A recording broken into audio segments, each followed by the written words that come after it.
Welcome everyone for our trade talks by Swedish Chambers today, Go Finland. We're really happy that we have so many participants today. We have the possibility to learn more about the Finnish market today and listen to experts about the market. We will first listen to Patrik Lindfors from the Finnish-Swedish Chamber of Commerce, and he will tell about international trade and differences in business culture. And after that we will go over to successful market entry to Finland with Christian Weckman and Elina Rantanen from Business Sweden in Finland. And then we will listen to Tobias Petrini from Invest in Finland. After that we will have the opportunity to learn more about the opportunities in Lapland region from Hanna Baas at the Lapland Chamber of Commerce, and also from Business Oulu and Petri Karjinen that will tell more about business opportunities in Oulu region and successful cross-border cooperation. Finally we will end up with some takeaways from today's webinar. I will just beginning a little bit about short information about Norrbotten Chamber of Commerce. We are 118 years old and we have focus on infrastructure, international trade and competence in our chamber. We have 300 member companies and they have a turnover around 132 billion Swedish kroners and around 26,000 employees. We have approximately 800 companies in Norrbotten that work with export every day. Due to the cooperation that we have regionally and cross-border, we have today this trade talk also about the Finnish market. That is one of the most important markets for our companies in the northern part of Sweden, but also Sweden as a whole. So I will just go over to a short film about our work with the regional and cross-border cooperation that we have at the Norrbotten Chamber of Commerce. I Norrbotten är vi duktiga på att samarbeta. Vi har långt till marknaden och långt till varandra, men vi har nära till människorna.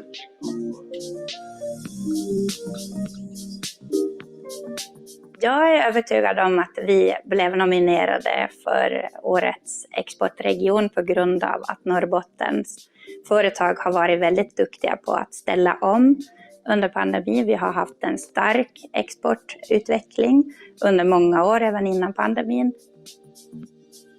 Jag heter Sabrina Suikki. Jag jobbar på Norrbottens handelskammare som samordnare för internationella affärer och ansvarig för regional exportsamverkan. Vår regionala exportsamverkan har ju en unik fördel att vi kan jobba även gränsöverskridande mot Finland och Norge. Våra exportföretag i Norrbotten består till största delen av små och medelstora bolag. Naturligtvis har vi också stora aktörer och vi har mycket spetskompetens inom olika områden. Den gröna omställningen är ju en tydlig sådan. Men sen har vi också batteribältet och rymd och biltestindustrin som till exempel har funnits i Norrbotten sedan över 50 år tillbaka som är väldigt viktiga. För att lyckas med sin regionala exportsamverkan så är det viktigt att ha örat mot marken, lyssna på företagets behov och ta in också omvärldsbevakning för att veta vad som händer, vad finns möjligheter, vad finns utmaningar. Samtidigt som det är viktigt att inte se varandra som konkurrenter utan mer som komplement till varandra. Och det tycker jag att vi är extra duktiga på. Vårt nästa steg i regional exportsamverkan men också i det gränsöverskridande som vi jobbar mycket med mot Finland och Norge är att fortsätta jobba med de kluster och spetskompetenser som vi kan se i våra regioner som har en konkurrenskraft. Förstärka den och också korsbefrukta dem med varandra över branscher och över gränser och över klusterna. Och också vara mer konkurrenskraftiga tillsammans i internationellt sett.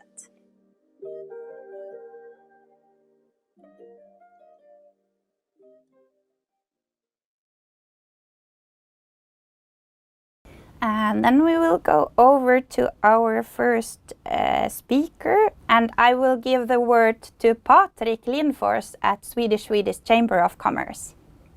Yes, thank you, Sabrina. Thank you also for arranging this webinar about a very important and interesting topic. I'll start with a few words about the Finnish-Swedish Chamber of Commerce. Our mission is to help Finnish companies enter the Swedish market, and we provide advisory services mainly to small and mid-sized Finnish companies. And then we have a set of member services, and we also arrange events in both Finland and Sweden, and also webinars, of course. And then we have networks in both countries, and we provide information about the Swedish market to Finnish companies in different channels. Our office is in Stockholm at the Finnish embassy, and we serve our clients in both Finnish and Swedish. At the moment, we have some 700 members, and 60% of these members are based in Finland and 40% in Sweden. Yes, can you change the next slide, please? Thank you. And you can say that Finland and Sweden are like two sides of the same coin, since there are so many similarities between Sweden and Finland. For example, the administrative structures are very much alike in both countries, and that also goes for the corporate structures. Perhaps the biggest difference is that Sweden has more consumer goods companies than Finland, but otherwise the similarities are very, very obvious when you look at the corporate structure in Finland and Sweden. And the same also goes for the culture and values and traditions, since Finland and Sweden has a very long and fruitful relationship, and both countries are, of course, also a part of the Nordic club. And then the trade, both countries are important trade partners, and Sweden is actually Finland's second largest export market after Germany, and Finland is Sweden's fifth largest export market. And Sweden is especially important for Finland, since Sweden has traditionally also been a gateway to the West, and many Finnish companies start their international journey by establishing business in some form in Sweden, and then after a year or so, or a few years, they continue their expansion and establish some kind of business in, for example, Denmark or Norway or some other European country. And the relationship between Finland and Sweden is very strong at the moment. And the reasons, or one reason, is actually that the threats are the same, and also the geopolitical interests. And the most important topic at the moment is definitely the NATO membership. And this also means that or the countries have had a quite extensive defense cooperation for some time, and this cooperation within the military and defense sector will increase also in the future. Yes, and next slide, please. Yes, but why are these two countries then so similar? I think the obvious reason is what you can see on this map on the left. This is what Sweden looked like some 800 years ago. And as you might know, Finland was a part of Sweden for more than 600 years. So there's a very solid foundation for the strong relationship based on the shared history.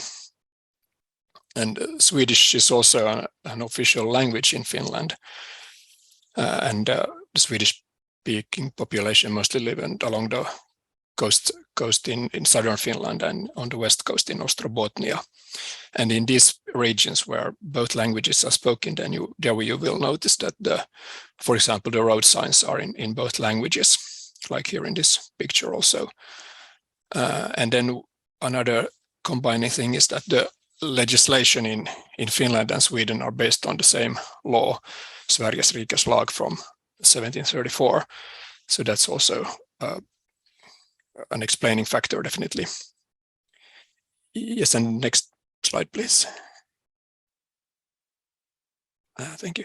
And yes, let's move from the history to the present. And as you all know, there are very many companies with operations in both Finland and Sweden. And here on the left are some Finnish companies with quite extensive operations in Sweden, like Fortum and Fazer and Valio. And then there are many Swedish companies also with a very extensive operation in Finland, like Ericsson, Saab, Assa Abloy, Boliden, Vattenfall, and there are many, many more, of course, also than these few companies mentioned here. And then we also have a few companies that are Finnish-Swedish or Swedish-Finnish, and they have a joint ownership and also extensive operations in both countries. Stora Enso, for example, started as a merger between a Finnish and a Swedish company in the 90s, and that's also the case with Nordea, which started as a Finnish or as a merger between a Finnish and a Swedish bank in the 90s. And the Finnish state is one of the biggest owners in SSAB, which also has big production sites in Finland. Yes, and next slide, please. Finland is definitely an interesting market for Swedish companies. The population in Finland is around 5.5 million, the same more or less than in Denmark and Norway.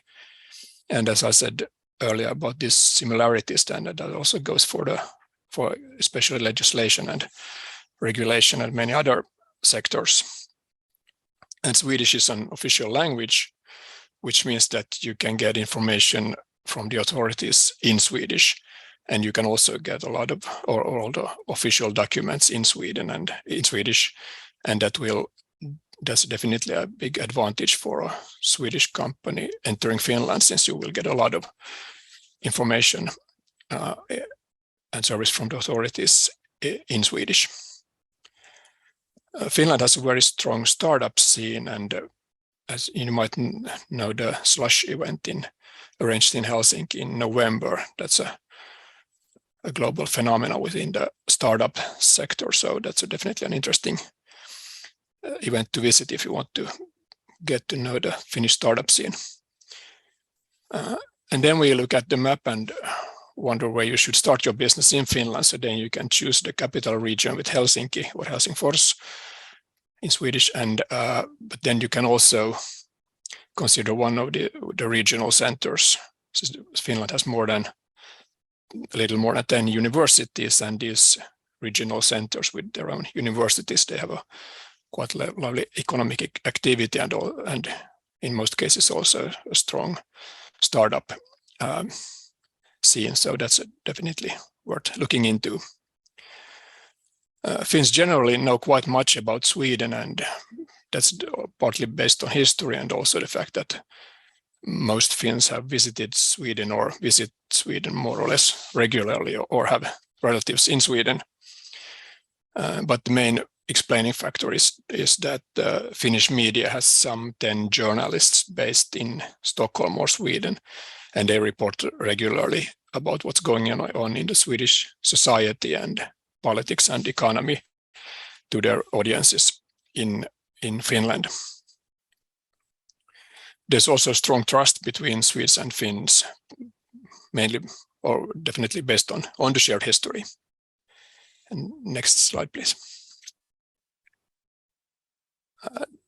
And then the corporate and business culture, that's also pretty much, there are many similarities with the Swedish business culture, but there are some differences that it's good to be aware of. The Finnish business culture is often described as quite engineer-driven, which means that you have a quite pragmatic approach, and the communication might be quite straightforward and frank. So you might get a yes or no in a negotiation with a Finnish counterpart at an earlier stage than you would perhaps do in Sweden. And there's also a focus on technical, or this engineer-driven culture means that there's a focus on technical details, and things like references and pricing might come up in the discussion at an earlier stage than it would do in a similar discussion in Sweden.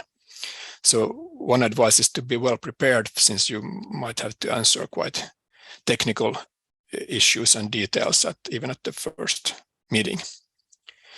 But these are, of course, very, very general observations, so nothing is set in stone, and it all depends on who you're talking to. The language is a classical question in this bilateral context, and the safe bet is to go with English, but then you can also ask or check if there is someone who has some connection to Finland in your own organization, since many Swedes have some connection to Finland, and with a little bit of luck, there might be someone who knows something about the Finnish culture and perhaps even speaks Finnish. So that's definitely an advantage if you want to enter the Finnish market. And then you can also choose to speak Swedish, especially in the coastal regions in the south and in Norrbotten. But it all depends on who you're talking with. Yes, and next slide, please. And then there are some potential pitfalls for Swedish companies entering Finland. The legislation is quite similar in both countries, and that means that you have to be aware of the differences, since many things look quite alike on the surface, but when you dig deeper, then you will notice that there are some differences, and if you're not aware of this, then it might cause some trouble later on. And the terminology in the Swedish language used in Finland might differ in some cases from the Swedish words used in Sweden. And the main reason is that all the legislation in Finland is written in Finnish and then translated to Swedish.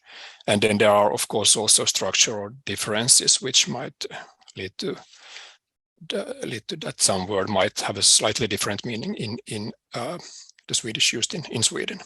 This is really no big deal, but it might be good to be aware of it anyway. And then there are some bureaucratic obstacles. The Nordic countries have the ambition to be the most integrated region in the world, but we are not there yet. So it's good to be prepared that it might take some time to open a bank account, for example. But this goes for all the Nordic countries, so that's nothing Finland specific about it. There are some bureaucratic obstacles between all the Nordic countries. The recruitment, that's a very crucial issue, of course. And just as in any other Nordic country, it's hard to find the right talents, so you might want to use a local partner when you're hiring people in Finland. Then some advice. There are many organizations working on a Nordic or a Finnish-Swedish bilateral level. The Finnish-Swedish Chamber of Commerce is one of them, but there are also many others. Some of them focus on cultural issues, but if you want to get to know the Finnish culture and get to know people in Finland, then you might want to join some of these organizations or networks. It might be very useful to get some insight in the Finnish society. And then you can follow the Swedish language media in Finland. There are many Swedish language newspapers published in Finland. And for example, the public broadcasting company Yle also has a very extensive news coverage in Swedish. And then you should definitely ask the trade promoting organizations for help and advice, since they will give you the information and the help that you need. And you can preferably do this at a very early stage of the process. And then if you haven't visited Finland, then please do. Then you will learn a lot about the country and the culture, and also how to do business perhaps. And then it will also definitely be interesting and fun to visit Finland. Yes, and the next slide, please. Yes, and this was my last slide, and here are my email and phone number, and also the address to our website. The finsve.com is the Finnish version, and finsve.se is the Swedish language version. Yes, thank you, but I'll end my presentation here. Thank you, Patrick, for excellent presentation about the Finnish market to start with. We will go over to the next speakers, and we have Christian Weckman and Elina Rantanen from Business Sweden talking more about the successful market entry. So I will stop sharing the presentation here and leave the word to you guys. Thank you very much, Sabrina, and hello everybody. Great to take part in this webinar this Friday morning. My name is Christian Weckman and I'm the country manager for Business Sweden here in Helsinki, Finland. And my name is Elina Rantanen. I work as a senior project manager here in Helsinki. So our topic for today is to discuss successful market entry into Finland. Business Sweden, as an organization, we work a lot with helping companies with achieving international sales. And that has given us a unique perspective in the different phases before, during, and after market entry. And we want to start off by stating that entry in itself is not success. And that is something which we're going to go through in a number of factors that we're going to present during our time here. So if entry is not a success, what is success? It's that you can achieve your ambition on the market post-entry. So coming to a market, that means now you are on the playing field. But what you do on that playing field in order to achieve your goals, that is what will ultimately determine for you to be successful. However, a lot of that success is built on the preparations that are done ahead of it. So we were discussing before this session our experiences working with Swedish companies over the years. And what we found was that firstly, there's not necessarily a one-size-fits-all solution to how to be successful. It can be industry dependent, company dependent, how attractive is the product or service, what are the specific peculiarities regarding it. More so, it's about the effort that you put in. And we have identified 5 factors that we're going to share with you.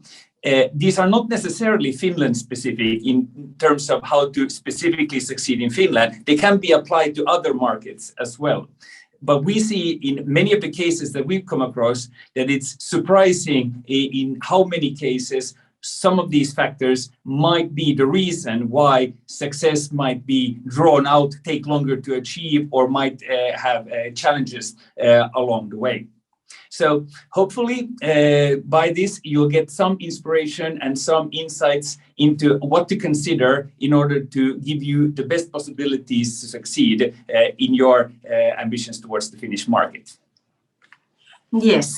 And we'll start off with market structure and talking about, as was also mentioned by the previous presenter, Patrick, the industrial structure and similarities within Swedish and Finnish industrial structures. Similarities create often similar needs and like-minded customers. But of course, it is not just about similar industries. It's also about the macro business climate in Finland. It's of course affected by the closeness to the Russian neighbor and our part being of a member of the European Monetary Union, which of course affects the overall circumstances. Similar industrial structure and similar customers imply that Finland offers an extended home market to many of the Swedish customers, our customers, companies.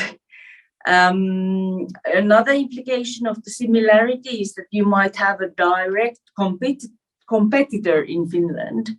This might come as a surprise to many of the Swedish companies, but it's also, again, one factor that confirms the similarities, that there are very much similar kind of companies.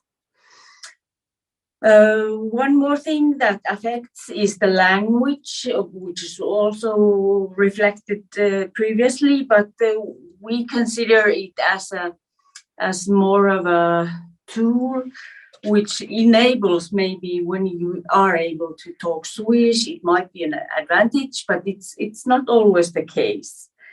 References you might be able to use actually same kind of references companies in Finland when you enter the market. And then the next thing is to do your homework, and not necessarily even starting with understanding the market itself, but by assigning sufficient resources internally for the market.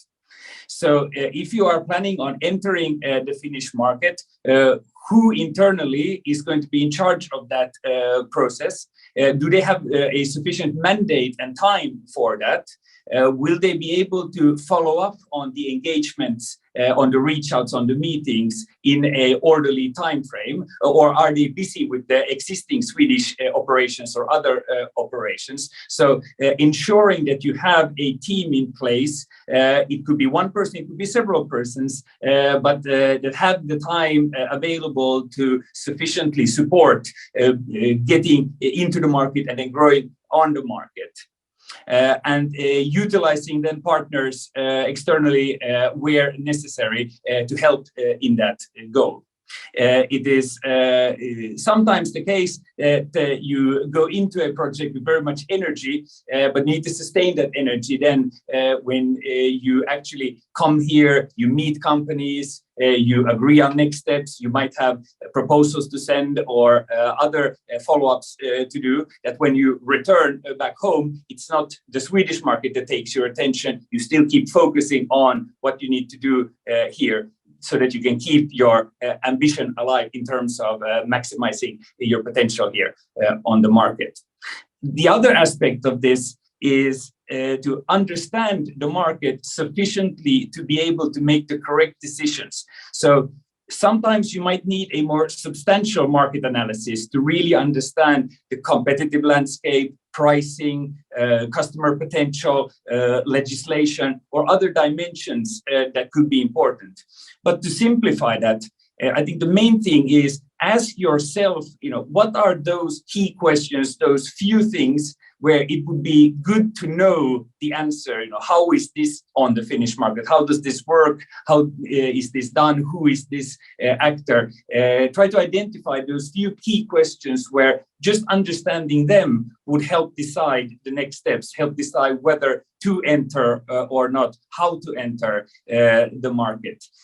Because sometimes it's not necessarily a lot of information, but maybe crucial information that you need in order to take the right decisions moving forward.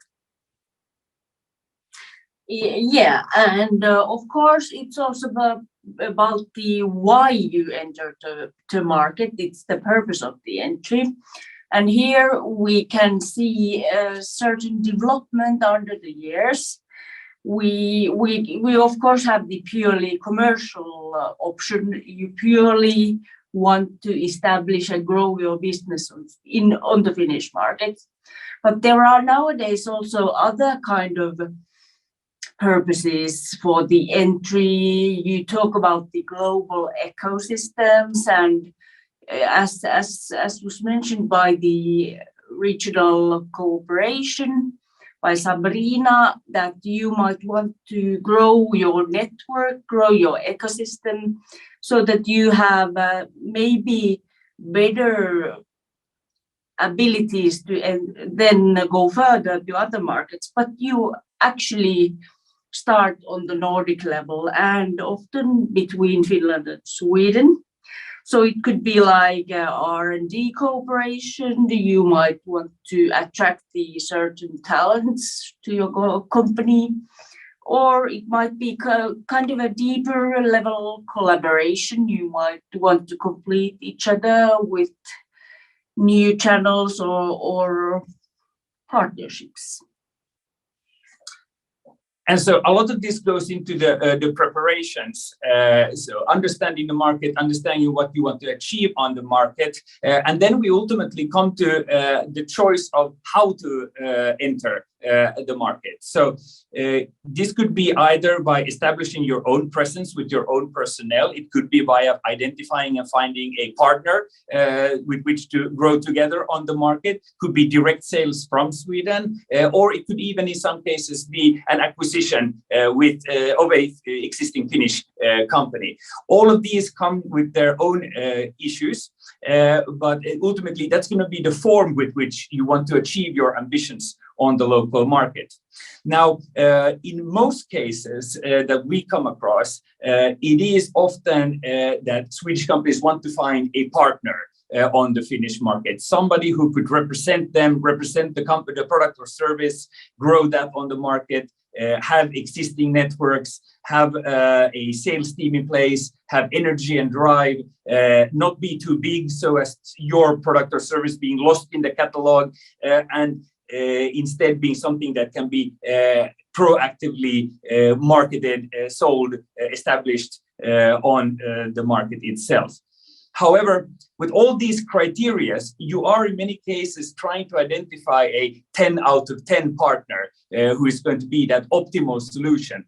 And in some cases, that type of partner exists, but in some cases, it's maybe a 9 out of 10 partner, or an 8 out of 10 partner, or a 7 out of 10 partner, because depending on the industry or sector, there might be a different mix of existing partner candidates in the sandbox to choose from. And that partner that you end up finding the most attractive is not necessarily a 10 out of 10 every time. So I would say that it's good to consider all these entry methods in parallel when you get going. Would it be maybe more beneficial for your goals to look at potentially recruiting your own personnel if the alternative is a 7 out of 10 partner? Or do you still feel that the ease of having a partner overall is worth it compared to actually then investing in having personnel? We see that there are several companies that have succeeded really fast and really well with having their own operations established, having somebody full-time, locally present, capable of driving the business. But equally, there are, of course, many success stories with partners as well. Ultimately, it comes down to evaluation. So for your business and for you reaching your goals, look at what do the different options mean, what do the different options cost, what type of time frame is it for them, what do you believe in, and then pursue them accordingly, instead of necessarily choosing an option and then just going for it. Yes, and finally we have the engagement part. When you have identified and maybe even done a contract with your potential partner or sales representative, the work is not by all means done. You should be engaged even after. You have to be there for the Finnish partner. You have to make them feel that they're part of your organization, and of course in daily work they also need support. So try to be there, try to be engaged, and don't just leave them and come back after first quarter and say, how did it go? It's really important. We have seen many lonely country managers here in Finland, so they have their daily challenges. You could also be part of that and help them. So to summarize, looking at the Finnish market, you have similar client base as in Sweden, of course, similar competitions as well, but you will be able to utilize a lot of your strengths in terms of references, in terms of industry focus. Do your homework, assign sufficient resources to achieve the goal that you have. Understand what questions you need answers for in order to make good decisions, and find out those answers to help you make those decisions. Set a goal for what is it you want to achieve. What is the purpose of this entry? Is it a commercial entry? You want to establish sales on the market? Is it that you want to establish networks, R&D? Do you want to attract talent? But be clear in sort of what that goal is. Find the correct entry method that works for you. Is it finding that partner, establishing that local office with local personnel? Is it to do direct sales from Sweden and only working towards clients? or is it to examine acquisition potential? And then whatever option you choose, whether working with your own office, working with your partner, invest also in that engagement. The work is not done just because you have acquired a company, that you have set up an office and recruited personnel or found a partner. That's when the work actually begins, because that's when you start to see the return on investment. So for all of this, our recommendation would be to map out this roadmap. On the one end where you are now, on the other end where you want to be, and then fill in the milestones along the way. What questions do you need answered? What's going to be your offering? What is going to be your method of entry? And how are you ultimately going to actively work towards achieving that? It may sound like general advice that could be equally applicable to Norway or Denmark or other markets as well. But we believe that if you can do these building blocks in a good way, you will give yourself the best opportunities to be successful on the Finnish market. Thank you so much, Christian and Elina, about the good advices for the Finnish market. And now we will go over to Tobias. I will just share the presentation so that we can go over to Business Finland and Invest in Finland. So this is Finland. Absolutely beautiful, absolutely fantastic places like this hotel, and it's winter. Finnish winter is so much better than Swedish winter. Now we are at the Norrbotten Chamber of Commerce, so maybe that's a truth with modifications. But Finns have a fantastic country, and they are the happiest country in the world. Hence the title. I will tell you a little bit on, first a short intro to myself, some bearings on Finnish business and where to find what, and a little bit on how we think about investment at Business Finland. So Business Finland is the national trade promotion and investment and innovation agency in Finland. I'm Tobias Petrini. I work with investment promotion out of Stockholm for the Scandinavian region.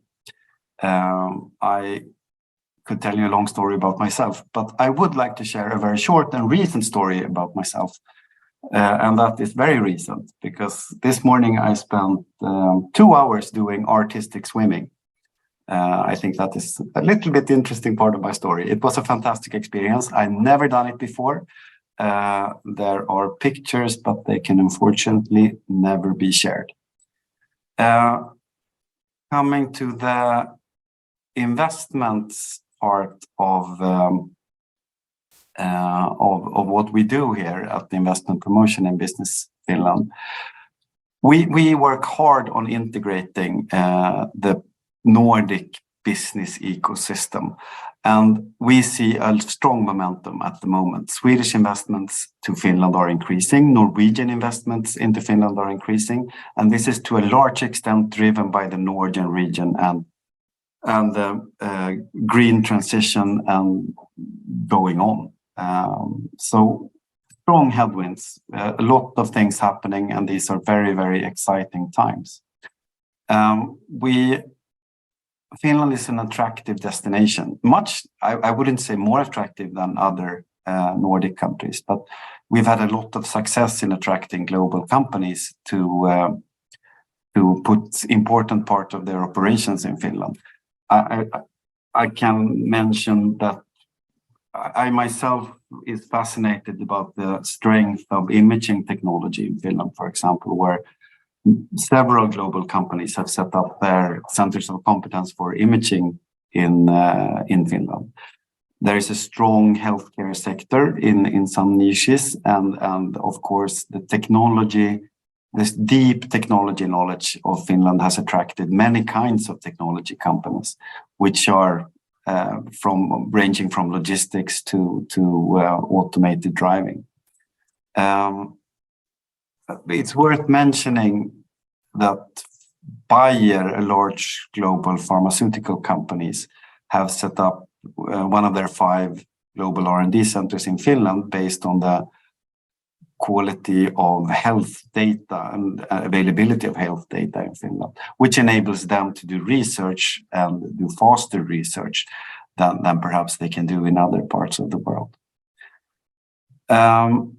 Finland is a hugely successful country, just as is the Nordics. And I think maybe we forget that sometimes, that looking at the Nordics from the outside, we are one of the absolutely most privileged and competitive regions in the world.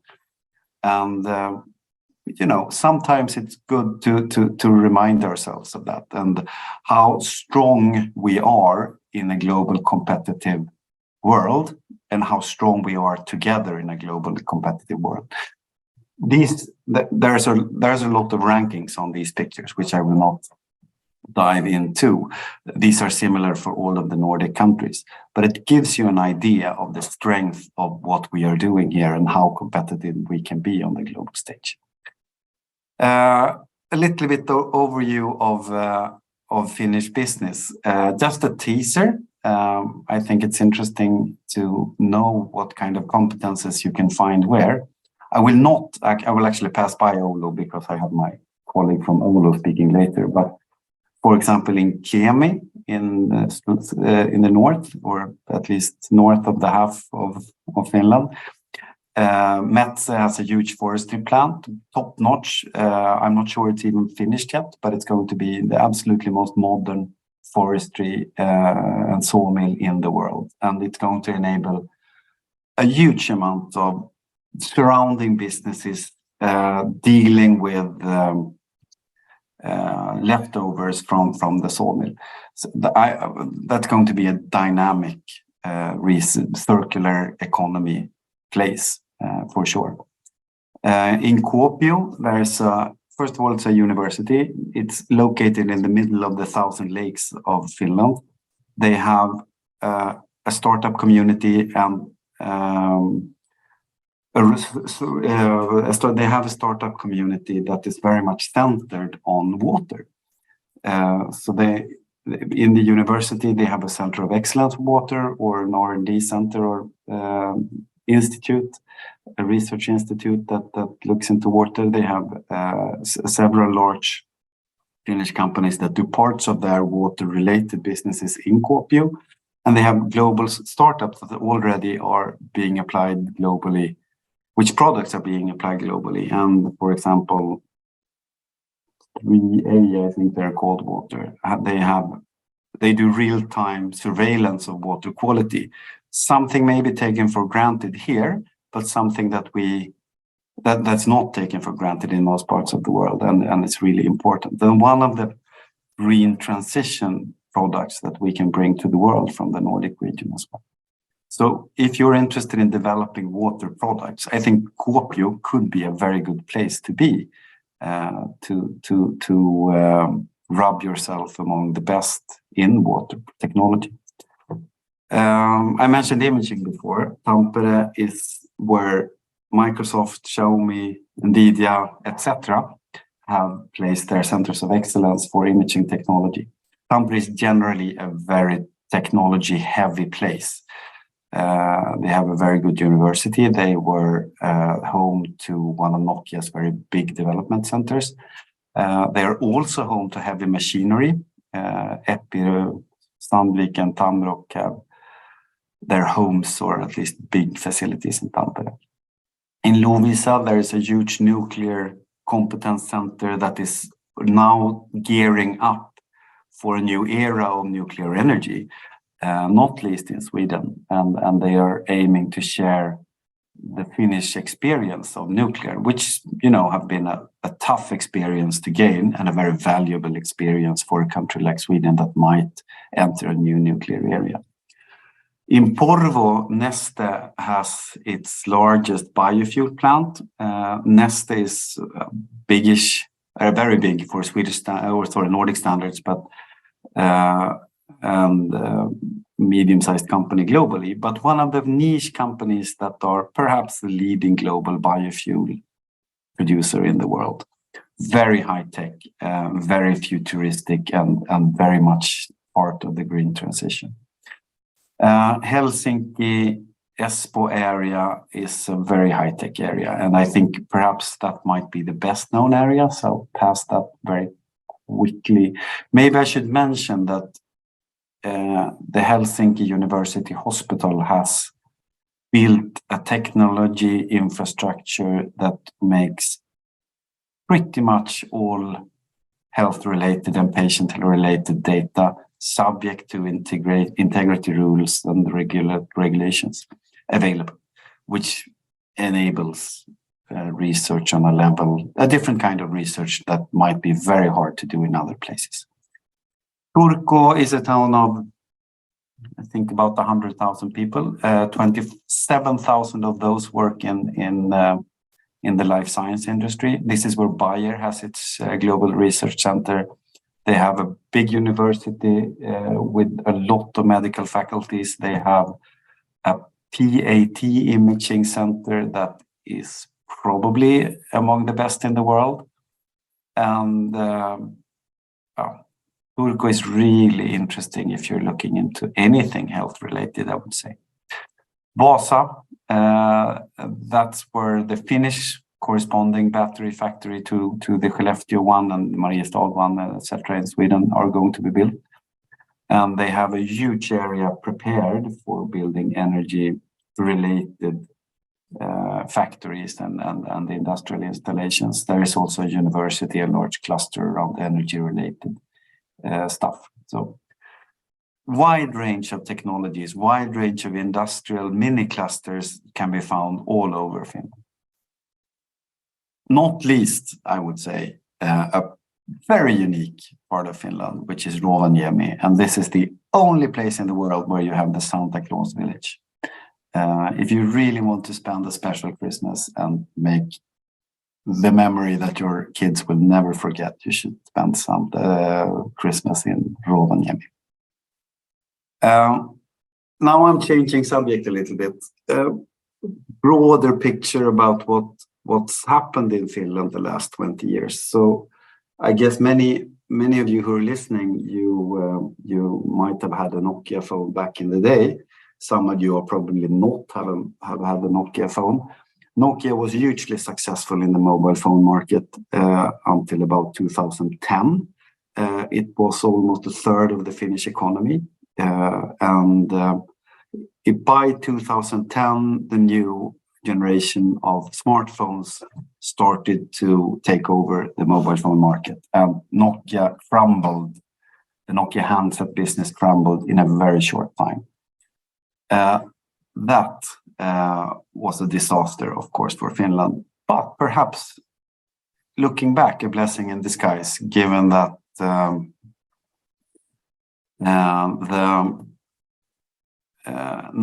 the tens of thousands of companies or engineers that suddenly didn't have a job. They started a lot of companies.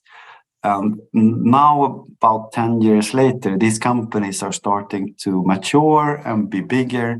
They have created a small SME scene, a very high-tech SME scene in Finland, which is amazing for a company of Finland's size.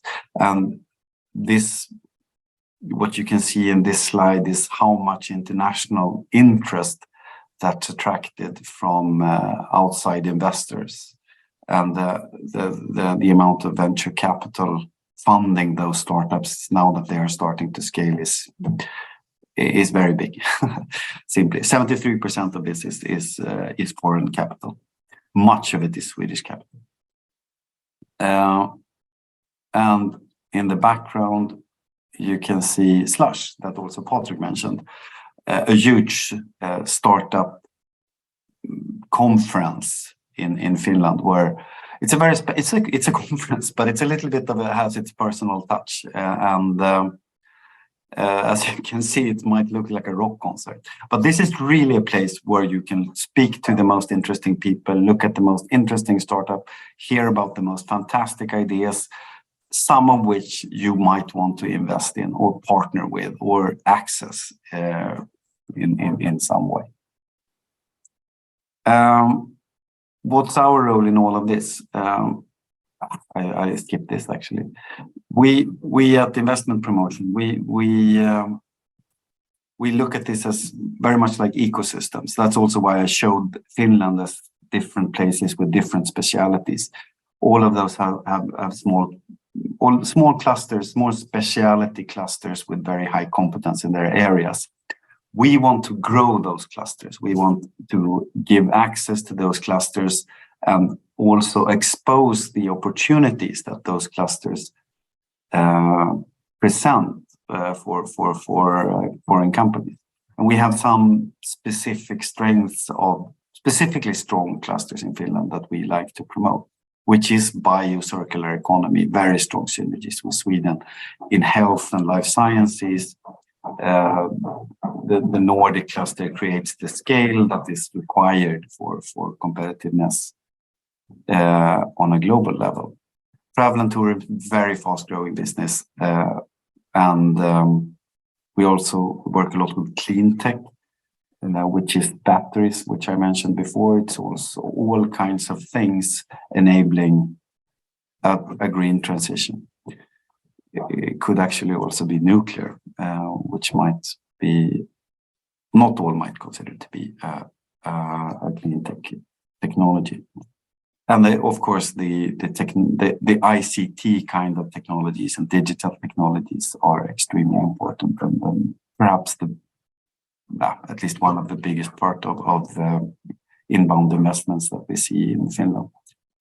Consumer businesses, that is a lot of stuff. Very strong gaming companies, very strong food companies in Finland that are growing strongly, and that also attracts foreign companies to buy them or to join them.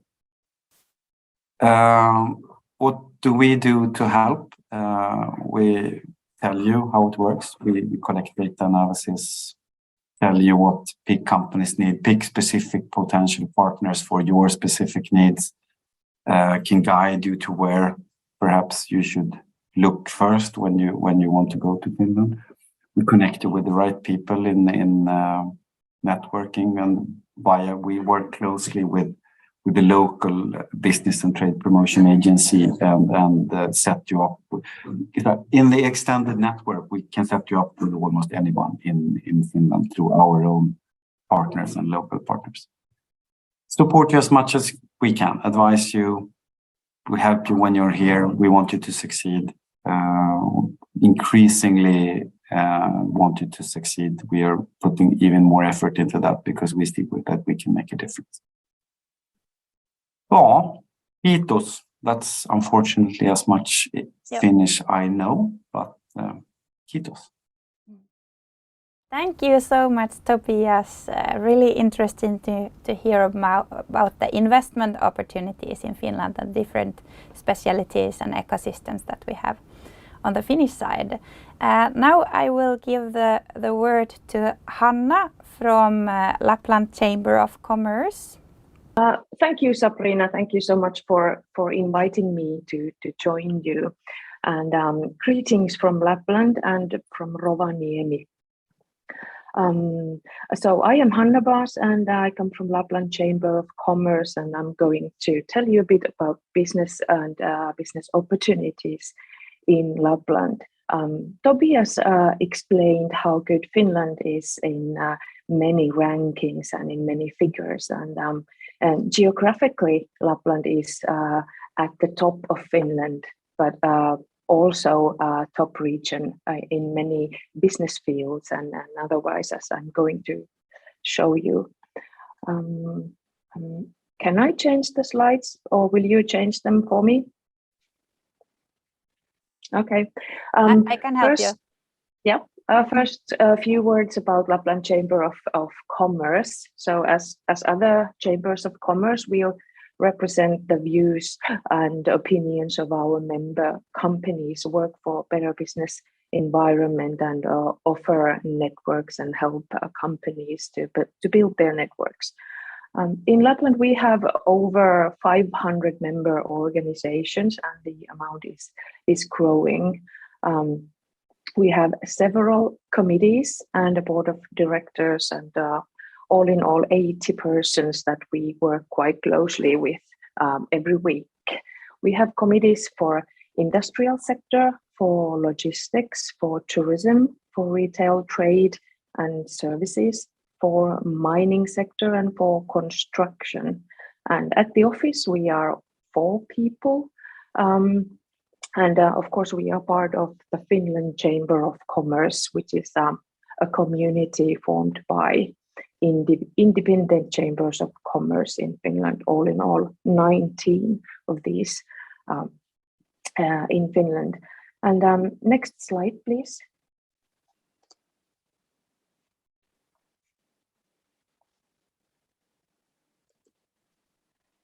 Okay, next a few general figures about business in Lapland and maybe through statistics.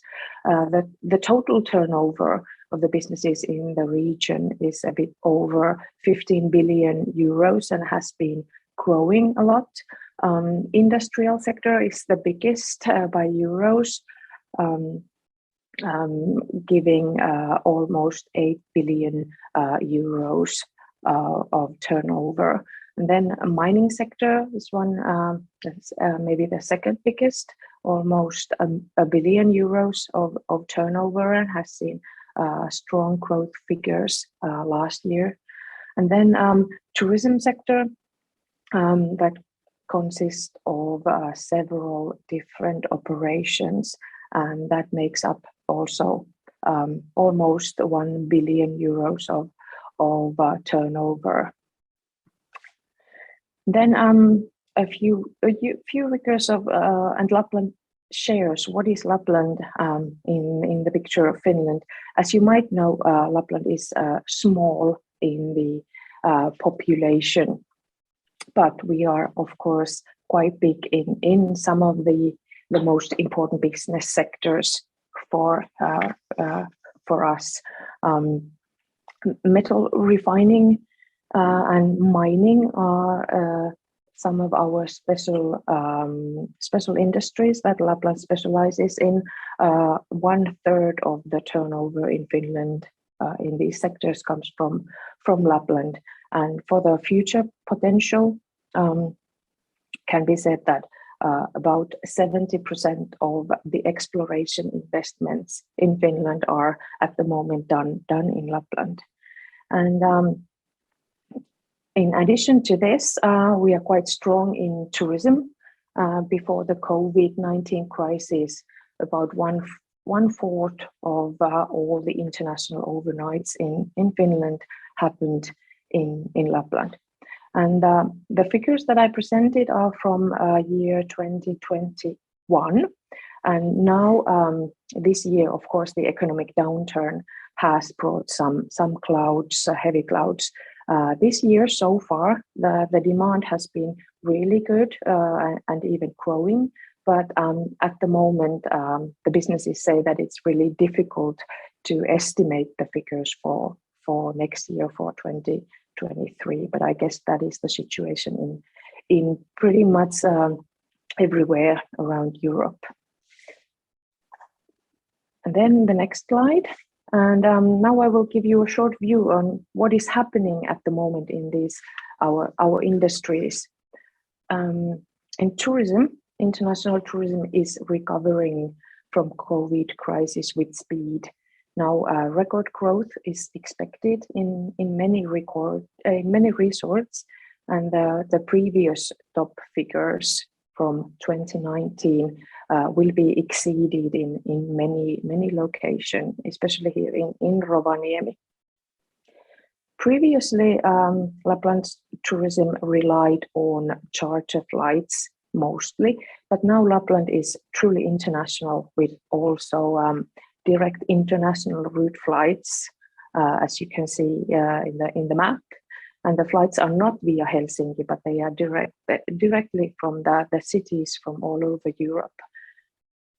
And now, of course, due to energy crisis and the inflation, there are some uncertainties for domestic customers demand for ski holidays. But the next few weeks will of course show also how the situation will be and how the bookings are coming in. During the COVID crisis, tourism industry unfortunately lost some skilled workers to other industries, and now we have a lack of workforce, and also of course a lack of rental apartments for workers, which is actually a good business opportunity for the rental or the construction companies. Winter tourism in Lapland is a success story, and now recent years there have been strong efforts in developing the summer season, and now we can say that Lapland is a truly all year round tourism area. Next slide, please. This year, the tourism investments still have been really low after the COVID crisis, so not that many new facilities have been built. But now, at the moment, the experts are estimate that there will be a lot of growth in these investments, as now companies will soon continue their investment programs that have been on hold because of COVID. And there are some examples from Rovaniemi. There are several, for example, hotel projects. They have not been confirmed yet, but we are looking forward for some investment decisions quite soon. The next slide, please. Then about industrial sector. It has been growing quite strongly, as I mentioned earlier. And also Tobias mentioned this a big investment in Kemi Metsä fiber new mill, which will be in operation next year on the third quarter. It is a huge investment, and it provides also business opportunities for others in this bioeconomy value chain. Some other new investment plans are Outokumpu is planning to invest in biocoke and biomethane plant in the area in Lapland, and Stora Enso ended their paper mill operations in Kemi about a year ago. But now this area called Veitsiluoto is attracting other operations and operators. So far, there's Infinited Fiber investments. Infinited Fiber is a textile fiber recycling company that provides products for example, Hennes and Mauritz and other global brands. And in Veitsiluoto area, there are other cases in negotiation. There are still good locations for especially circular economy companies. Energy sector is growing quite rapidly with many wind power projects, as also in northern parts of Sweden. That is one thing that we have in common. And of course, this brings much opportunities for the green hydrogen in the future. And the Nordic hydrogen route that has been in discussions would definitely, of course, boost this sector. But the future will show us how that goes. Next slide, please.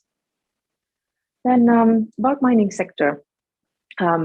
As you know, green transition calls for sustainable raw materials. And in Lapland, there's a so-called Central Lapland Greenstone Belt, which means that the land is really rich in several important minerals and metals. And at the moment, we have 3 mines, big mines in operation. There is in Kittilä, Agnico Eagle gold mine, which is the largest gold mine in whole Europe.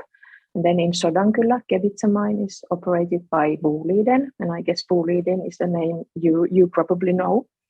And then in Kemi, Outokumpu chrome mine, where the raw material that they produce that is used locally by the Outokumpu steel factory.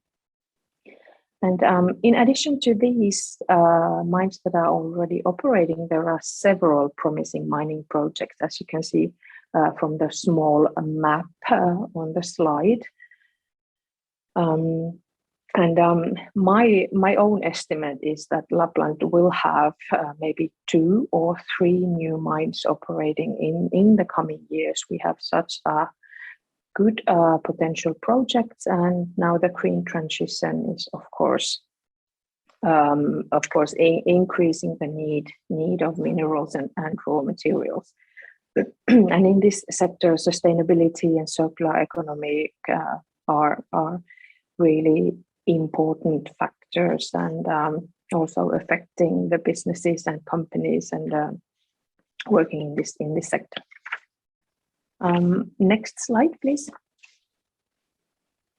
About a year ago, we at the Lapland Chamber of Commerce made a study about the investment potential, and in Lapland that amounts to a total almost 18 billion euros. And this figure includes of the projects that are already confirmed, and then projects that are in different stages of planning. We talk here in Lapland, of course, a lot about what is happening in northern Sweden and what are the big investments that are happening in that region. But also something is happening also here in Lapland, and we have good potential in working together with the Swedish companies. Next slide, please. Okay, a short summary of the partnering possibilities. And this is the last slide that I have. Well, first of all, minerals and the whole value chain are good possibilities for partnering. We need mine sector specialist companies, we need construction companies in this field, and of course the circular economic specialists regarding mining and in the industry sector. In general, industrial green transition projects are now on the go in Lapland. Since tourism is back on growth track, and maybe even more than before, there will be room for more capacity investments, and after that, of course, more need for also new services.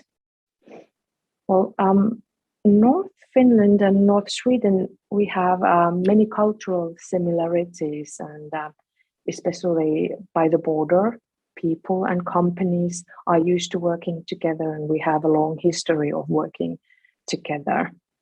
Well, for example, in our committees, there are many Finnish companies that have set up an AB to work in Sweden. And of course, we also welcome Swedish companies to come to our markets and work here, partnering with us. And we strongly believe that we can make growth come from the north together. Here. Well, what I would advise you is to really explore business opportunities in Lapland, because what we feel is that quite many times Lapland is only seen as maybe a good resort to come for a ski holiday or the land of Santa Claus. But as I told you, we are of course a lot of other things, and a land of also business opportunities. So I would encourage you to join the development and the business networks that we have.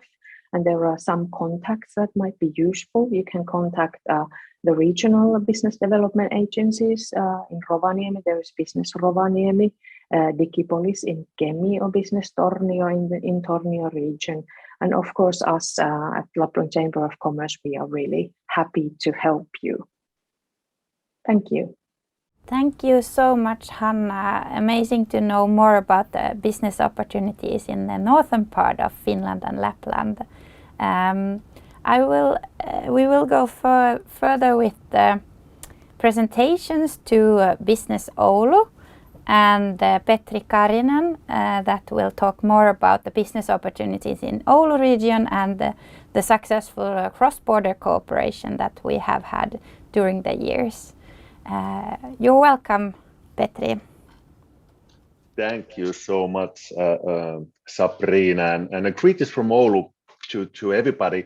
My name is Petri Karinen. I'm the head of the international affairs at Business Oulu. So we are the part of the City of Oulu organization and working as such a public entity.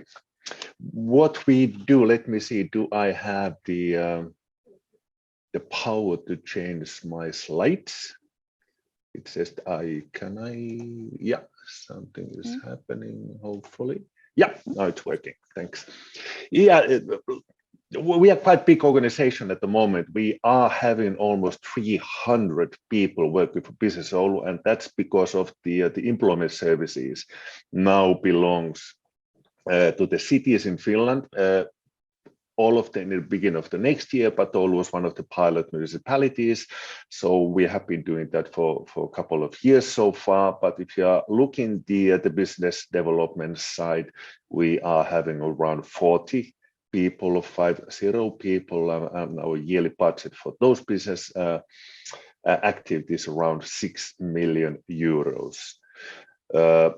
We are a quite active city helping with the companies, and this is basically the map where we are and what are the places that we consider to be really important to our companies, and that's why we have been building the networks in those places. Of course, the Nordic countries, and especially the northern part of the Nordic countries, Sweden and Norway, are important for us. A little bit later on, I will tell something about the Göteborg region, the Central Europe, Germany, absolutely one of the key assets in our network. But then again, some of the strange places a little bit in the east, like Kazakhstan, where we still are having good contacts, some operations. We even used to have our own office there, like just before the corona, not anymore. China and Japan. Those are the places also that we have activities. Tricky ones, not so easy, but we do a lot of stuff. And the industry that we are working with, it's basically everything. But of course, the green economy or the circular economy businesses are pretty much in the focuses. Meaning clean tech and others. Health tech sector, absolutely, that's quite strong. Oulu health ecosystem is quite strong in our region. Logistics, transportation, but then again, I will emphasize a bit later on in my presentation the digitalization and the ICT sector, which is quite strong, and it was already mentioned in Topias Petrini's slides as well. But that's kind of the map where we are in North America. USA and Canada is something that we are now seeking out. What can we do there? Well, this is a little bit about the heritage, which was mentioned in some earlier slides as well. It comes pretty strong from the Nokia and the University of Oulu and the VTT, which is the Finnish National Research Institute. And it comes with the wireless technologies, the radio technologies, and a lot of things kind of spin out from that track to difference as well. One of the things that I'm bringing out is the printed intelligence or printed electronics. And of course, this now where we ended up in present days is 6G. What that is, nobody knows for sure, but it's still coming. It's like the Matrix earlier. 6G, yeah, there's Swedish partners inside of it as well. The University of Oulu is leading the flagship program. and there are a lot of partners. They started 2018 already, that one. And it's going to the further in different industries. What does it make to us and basically everybody else is everything is going to be more complex. There will be a more data available, more data, amount of the data is increasingly growing all the time, and that brings a lot of problems in the future as well. So the technology has to go further in the same time. And what I'm happy about it, I'm not the engineer than the rest of the Finns almost are, is that now the research side are talking also about the business models, and meaning the business models has to change as well along with the technologies. Otherwise, a lot of benefits will not come true. Well, to mention about sort of the high-tech hub, what we are all in Finland and basically in the of course the Nordic countries, but in the Central Europe, we have around 1,000 tech companies, 20,000 professionals, and compare that we only have 210,000 people living in the city, so it's quite amount of people who are kind of concentrated in the high-tech sector, and also, of course, the universities and education sector, University of Oulu and University of Applied Sciences are supporting the companies. But still, it was mentioned earlier, lack of skillful workforce is kind of big thing at the moment for the companies, not just in Finland or in Oulu, but it's actually a global thing at the moment. That's something that we could cooperate in the future as well, more closely, how the companies would benefit to on that side, that we wouldn't be sort of rival with the people. We are trying to get the more workers from Sweden to Finland and vice versa. It would be much better to cooperate on that sector as well. And like I mentioned, yeah, we are #1 R&D city in Finland when you measure that the expenditures per capita. So the emphasis is in the R&D sector in our region, that's for sure. And then the industries which are doing that, it's quite diverse in many ways. One of the things what we are having, like I mentioned, is the printed electronics and printed intelligence. This is one of the example about the printed batteries. Some years ago, we kind of make a strategy in our region that we don't go after the big battery production line investments like gigafactories or what the Northvolt is doing in Sweden. So we were kind of already a little bit behind on that competition, but now we are more concentrating on the solid state batteries, and some part of it could be printed also. We already have some pilot products on that we have batteries which has been printed and they are working, there's no cobalt and so on. This is the technology that could be in use in, I don't know, 5 to 8 years or so. So there's a lot of a research still to do, and that could be something that there's a cooperation possibilities between the entities and organizations and the companies in both countries. So it's really kind of a road, and there's a picture I actually have hold that battery in my hand as well. So and it's working. Of course, it's not in the industrial scale or product scale yet, but those things are coming at the moment, and there's a deep research going on at the University of Oulu what comes to that. And then again, we are having a print-docent pilot factory environment where you can test basically anything. The other thing which comes with the 6G is the radio park, which is in the planning phase. That means it's an environment for the living lab for everything connected. Within the new technologies, the testing and the development new products and services is getting more expensive all the time, and especially for the small and medium-sized companies, they don't have money to invest their own facilities and test equipments for those, and that's why we are now building such an environment in Oulu. Nokia is a big part of that. I don't know if you have heard, but Nokia just started building a new campus area just nearby the University of Oulu. It's more than 200 million euros project, around 55,000 square meters size of the building. So that's really, really good news for us, because that means that they are going to stay in the region for a long time. But this is something where the cooperation possibilities are quite strong. We need companies, we need research organizations, different entities, education sector be part of it, absolutely in the future. Drones and etc. So there are a lot of opportunities on that side as well. Like I said, yeah, it's a living lab for everything connected, and that's basically what the future look like. Sometimes it's kind of scary place also. You don't even know what is coming, what are the privacies, what are the cybersecurity issues, and so on. And that's why I think we need to be ready for that in the northern areas also. One of the funny thing is that we do have a strong automotive cluster in Oulu. Even though that we don't have only, we only have one factory, production factory in Valmet Automotive in Uusikaupunki.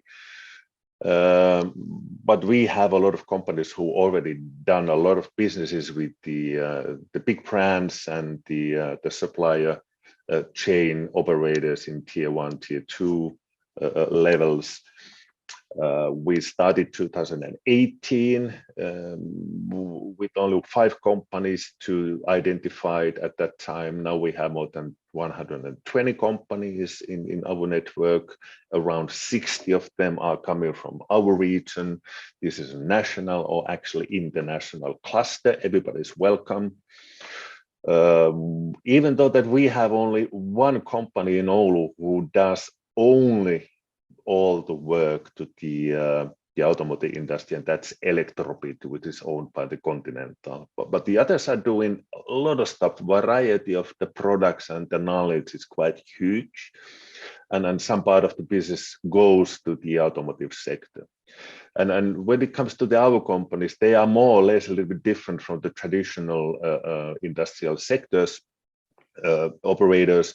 These are about the new materials, wireless technologies, sensors, new materials, and so on. So there are a big variety, and it's an excellent match when it comes to the traditional automotive companies as such. A lot of opportunities to work together, because the products are such that not only one small company can do it thoroughly, and there needs a lot of professionals in different field of sectors. And this is the network that we are having with this automotive cooperation. Of course, the Göteborg, the Volvo ecosystem, but the others as well in the Göteborg region. Stuttgart is the home base for the Mercedes-Benz, the Daimler Corporation, and of course Porsche, Bosch, and others are there. And then Madrid, the SEAT ecosystem. And then again, the Hangzhou, that's kind of the funny thing, that the Geely, which is the company that owns Volvo, the headquarters is in Hangzhou, and we have a direct contact with them as well. Like I said earlier, the China is something that needs to be careful how to work there, what are the opportunities, and so on. But otherwise, we feel that the Europe has to be stronger in this field as well, and there are a lot of opportunities for the companies in Finland, Sweden, and Norway to be part of this automotive sector. Absolutely. And this is also something that I think we need to figure it out together. The hydrogen, it was mentioned in the previous presentation as well. There are a lot of actors already alongside both sides, and it includes the green energy as well. As you can see, around 40% of Finnish wind power is located in Botnian Arc region. So that's just kind of, and then you include the Lapland into it. So there's a lot of green energy available in the northern part of Finland as such. Let me see if it's working or is it kind of stuck. No, for some reason I can't change the slides anymore. Can you do something, Sabrina? Yeah, try if you can move backwards or forwards. Yeah, no, it's kind of freezed out for me. If I try, let's see if I can. Yeah, you can try. Yeah, now you can. If you put the next one, please. Yeah, and the next one, please. Yeah, cooperation proposal. I have a concrete proposal to all of you. And if you put the next slide, please. We have been, as a business Oulu and the city of Oulu, we have been part of the World Expo in 2 different occasions. And can you, Sabrina, change the slide again? Yeah, thanks. Yeah, we have been in Dubai, which was during the last and this year. It ended in the end of March this year, and we were in Astana Expo 2017. And we were actually the only Finnish city partner for the Finnish pavilion in both cases. And the first one was more beneficial for us, the Astana Expo. We had our own office at that time in Astana, and we had our own workers there and networks, and it was much easier us to work. And of course, the Dubai Expo was the terrible last winter with Corona, and that makes it really hard to do it in a successful way. We kind of struggled it through. So we got something what we wanted. Next slide, please. Now, World Expo Osaka 2025 is coming, and the latest rumors are that there is going to be a Nordic pavilion. So all the Nordic countries are going to share the same pavilion in Osaka, Japan 2025.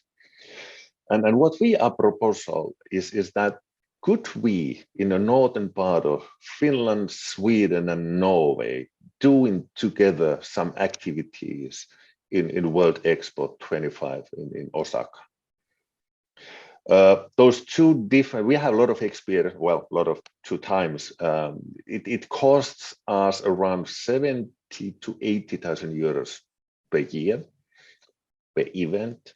So that would be the sort of idea how much the operational costs could be. I think there are a lot of opportunities. We do have a good network in Japan as well, and in Osaka region. So yeah, that could be something that we could start to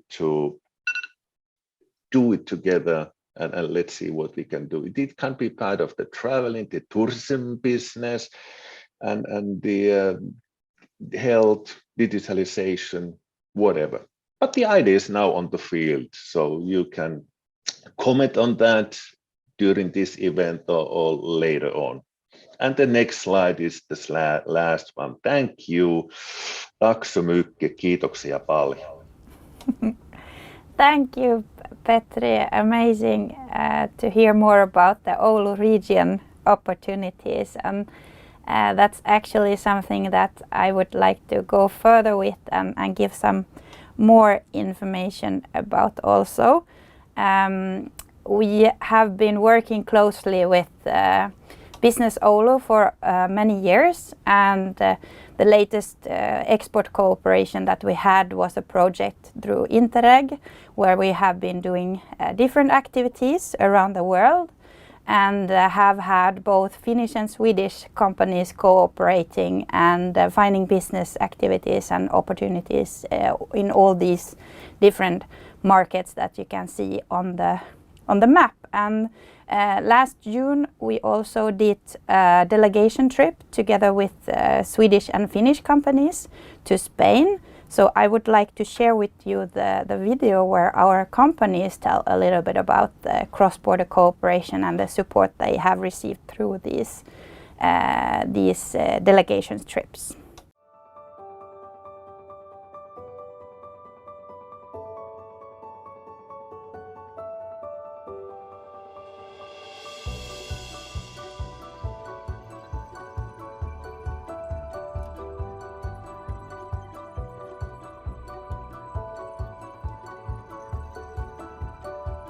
Key thing when going abroad is the network, the connection with the local authorities, investors and such.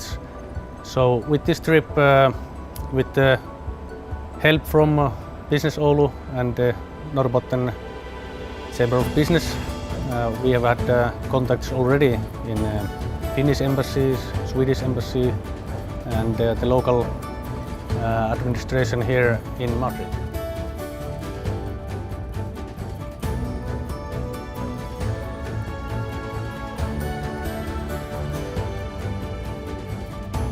One of the most important things that we have found out of this trip and this opportunity with Business Oulu is networking.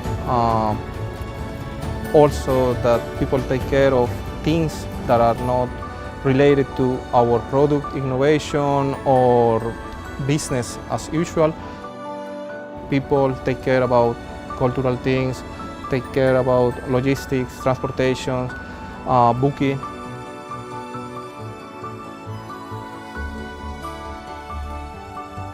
We have had a lovely week here, meeting great people, having a lot of meetings with very positive companies, and we are looking forward to establishing our business here in Spain.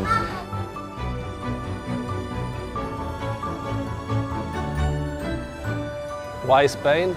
So we are focusing on heavy industries like steel plants, and some of the biggest steel producers in Europe are based here in Spain. So Spain is a very attractive market for us. It has been a great help to introduce our products to the Spanish market, and I can see other markets for Mobilaris that would be equally important, and this type of projects would help also in those places. Yeah, I think this is a very good way to support the companies and their initiatives to get in the Spain market, and also to get the financing from EU and spend that money wisely in this kind of a new opportunity.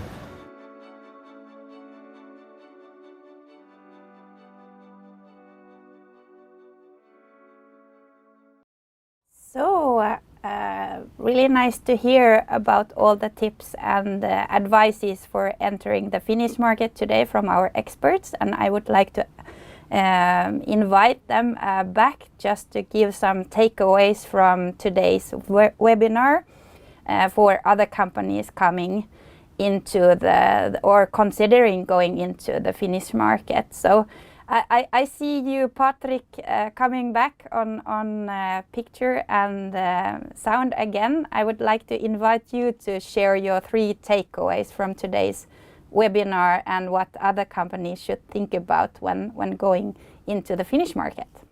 Yes, thank you, Sabrina. And I think one advice would be that you can do a lot of surfing, since there's a lot of advice and information available in Swedish if you visit the Finnish authorities' websites, for example. So that's one thing. And then you can also join these Finnish and Swedish organizations. I think I mentioned that myself actually, but there are many organizations working on a Finnish-Swedish level, so you will get a lot of information by joining some of these. And then last tip would perhaps be that it was actually not mentioned, but if you can check if your company's domain is available in Finland, the .fi domain. So if you have bolaget.se, then you can check if bolaget.fi is available. That's a thing that won't cost much money and can be very useful later on. Yes, thank you. That was my 3 takeaways. Thank you, Patrick. If I send the word to Business Sweden in Helsinki, what are the 3 takeaways from your side? Thank you very much to all the speakers. Very interesting to listen to various dimensions of Finnish and Swedish collaboration opportunities forward. For us, starting off, I would say that having listened to what opportunities for collaboration, what business opportunities there are, what type of things to consider in terms of doing business. Again, going back to what we were talking about, map that out in a roadmap. Where are you now? What are the opportunities you want to take part of? What do you need to do? What milestones do you set? And what is your ultimate ambition? So set up that in a plan. You may need to do some course correction before you reach that goal, but at least you'll have a map towards where you are going. Yeah, and also when you will enter the market, don't just stop there. Involve your partner or representative or whoever that is or what company that is, and make them part of your organization and make sure that they know what they're doing and help them on the way. So it will be really, really good for success. Yeah, and finally, there are no shortcuts where you might be able to necessarily fast forward or speed your way to success. However, as we've seen today, there are a great many number of actors who can support, who can network, who can open doors. So those would be the shortcuts. Those would be the things to utilize. So have your map in place, have your network in place, and then work methodologically towards achieving that goal. Thank you, Christian and Elina. And I also thought about the wise recommendation earlier that you said that many of the things that we are talking about today are also applicable on other markets. So what you learn here, you can also use in other contexts and other markets, as our companies also mentioned at the end of the film. What are the 3 takeaways, Tobias, for you from today's webinar? What would you like to recommend the companies in Sweden to think about when entering business opportunities in Finland?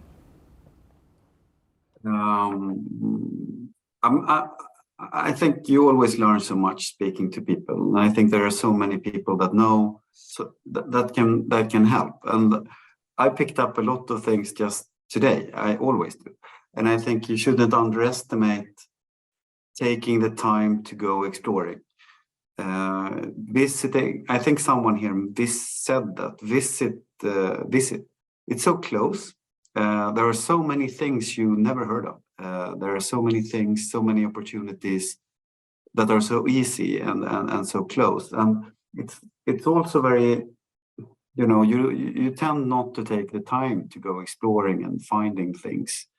You should, and we do that a lot. I think all of us here in the supporting organizations, that we help arranging those exploration trips. And it's always such a grateful task to do, because they are valuable, and people almost invariably they reflect that I should have done this before, and it overwhelmed me. It was so much more valuable than I expected, and I came to think of so many things, and I got to know so many new people, and I really understood it by being there.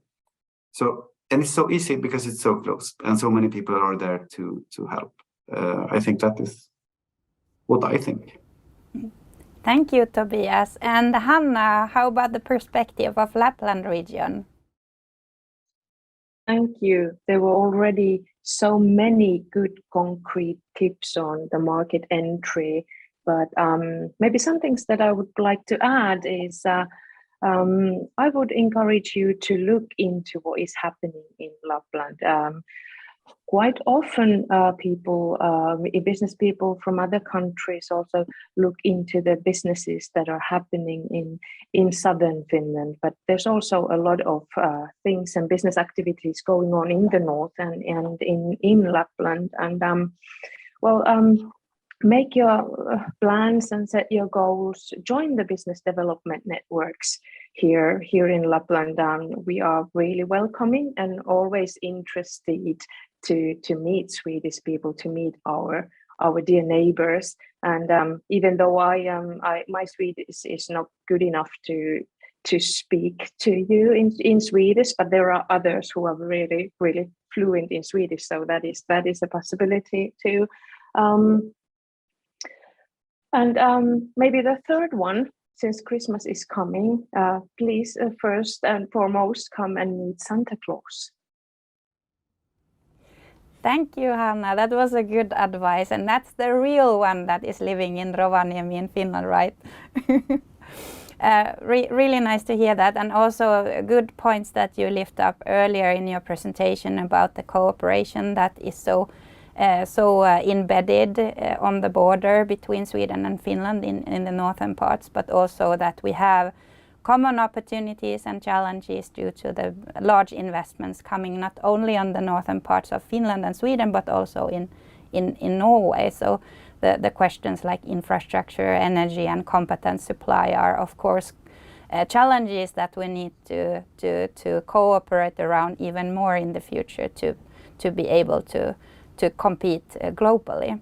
But Petri, you have been doing a lot of cooperation with us in northern parts of Sweden. What are your takeaways from today, besides the fact that people are appreciating your suggestion to cooperate even more in Japan?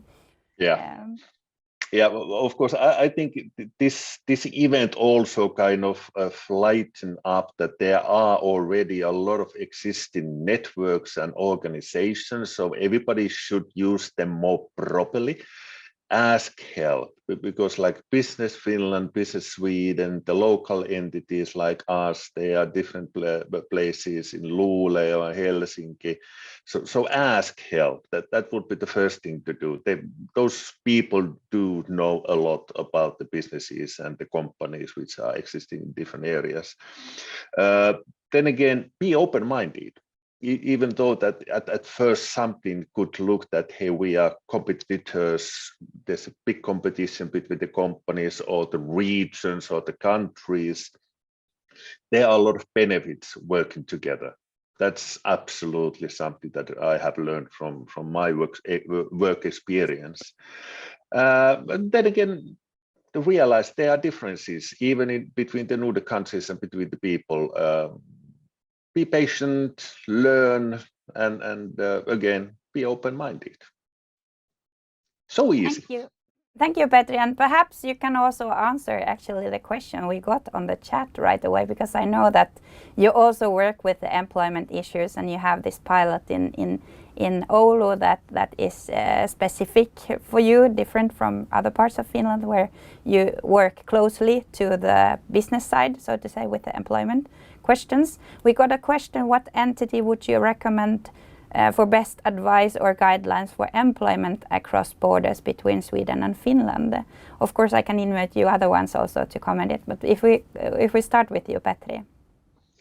Well, from Oulu, that would be the business Oulu people. So we have a team who is working on that sector, talent boost programs and talent attraction programs. That would be one of the things. But then again, there are this rajaneuvonta, I don't know how you call that one in yeah, absolutely. In Rovaniemi, there must be a lot of things as well in what comes to that. From our region, it would be us, Business Oulu. Hanna, do you have any recommendations who to contact in Lapland region? Well, rajaneuvonta, as was already mentioned, that is a good point. And then, of course, in Rovaniemi, in Lapland, there's also this talent boost program that is working towards this problem. But this is a big issue, and it's common for us all. So I think with more cooperation, we can work towards solutions. Thank you. Does Patrick have any insights from I know that you have also been working for the central organization of chambers in Finland. Perhaps you have some tips on employment cooperation between Sweden and Finland also. Yeah, that's a very big issue for both countries, and there are some bureaucratic obstacles, unfortunately. But I think that you gave good advice here earlier, so I think that's one way to start, by contacting Business Oulu and regional chambers also. And then you can also, of course, be in touch with us at the Finnish Swedish Chamber of Commerce if your question is about some from Finland, or the direction from Finland to Sweden. And then I guess Business Sweden will help the other way around. Thank you. And I know Christian mentioned earlier also about recruiting country managers and having personnel on the Finnish side when establishing your business there. Do you have any insights on talent attraction or the competence question that was raised here between our countries? I think there have been good answers here, and again, it depends on what phase you are interested in. Is this about, let's say, a Swedish company wanting to attract talent to Sweden from Finland? That has its own questions. Is this about sending out personnel from Sweden to Finland on short-term or longer-term assignments? Or is this recruiting personnel for a Finnish entity to work with?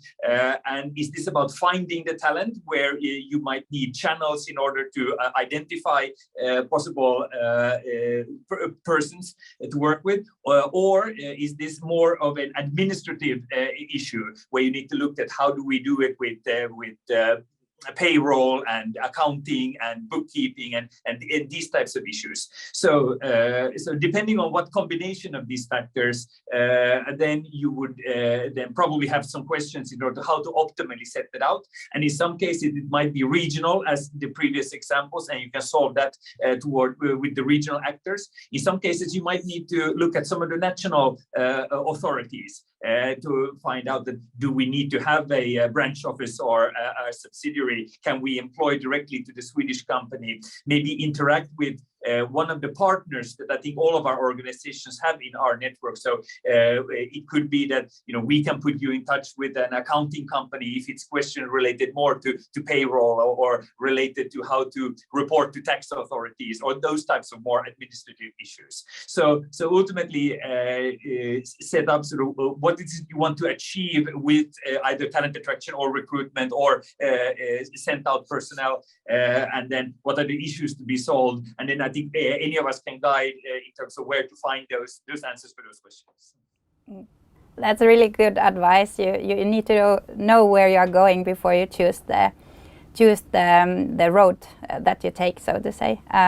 Tobias, you work on investment mostly, but I know that you lift up also on your presentation the fact that Finland are high on competence on different clusters and ecosystems. Do you want to comment the question here? I wanted to comment something else, actually. Yes, competence is super important, and I usually say that capital follows people.